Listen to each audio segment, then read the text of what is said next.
compared to your purchasing power when you go to buy groceries. Guess what? A lot of people are very upset about what they're paying for their groceries, and there's a lot of anger, and that means that this thing is coming to an end. And there will be an event. It'll be either an economic event or a foreign policy event that will, really bring it to a climactic end. But right now, I imagine it's going to continue because they've been pretty good at just papering it over, printing more money.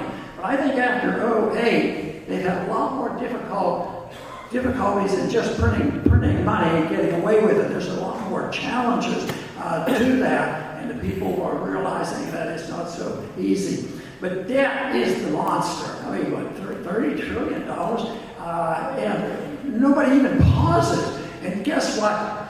It's not that difficult about how to stop this. All you have to do is think about two major groups in Washington that are responsible: the Republicans and the Democrats. Natural immunity is pretty good. That's what we should be doing.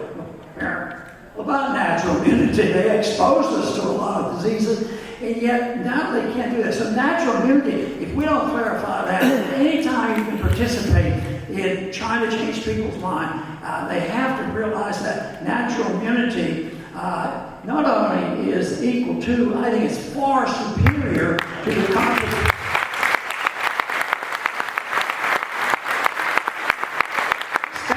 Measure the complications of taking these vaccines that are unproven, untested, and are there to make a lot of. The other thing about what's going on with COVID has been the opportunity for many authoritarians, right and left, to know every single thing they want to know about you. And that is, they're very, very blunt about a vaccine passport.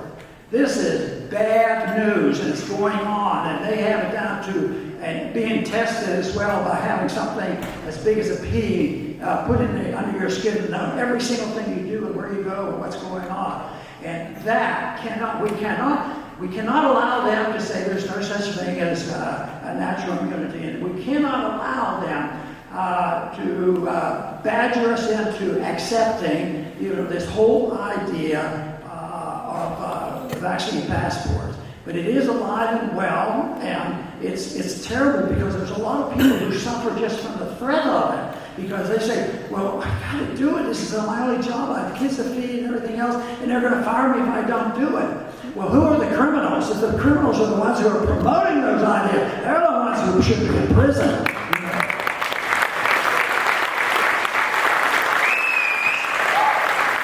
And the other thing that has gone on that is really annoying, it's anti-liberty, but it's disgusting, and that is you're not allowed to talk about natural immunity, but you have to be totally obedient and send your kids off to school with masks on their faces, which makes them sick. There is no evidence that a mask ever prevented any illness. 9 or 10% of the people who are determined, and I would happen to put a crowd like this in that 10%, that you're knowledgeable and you can promote and deliver the message. So that's encouraging. That's the way it's always been. They said that the real strong philosophic supporters for our revolution and our Constitution was probably 8%. But it's the philosophic influence that is so key. And this is the reason why I talk so much about education, and also the reason why I have a little program called the Ron Paul Curriculum, which is homeschooling. And because I don't have any faith or confidence in government schools.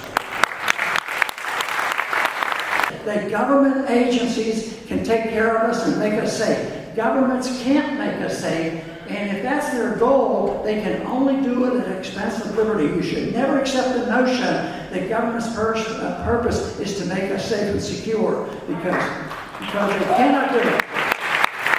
We have to have a doctor-patient relationship. Yeah, well, we still do. We have all the patients and we have doctor-patient.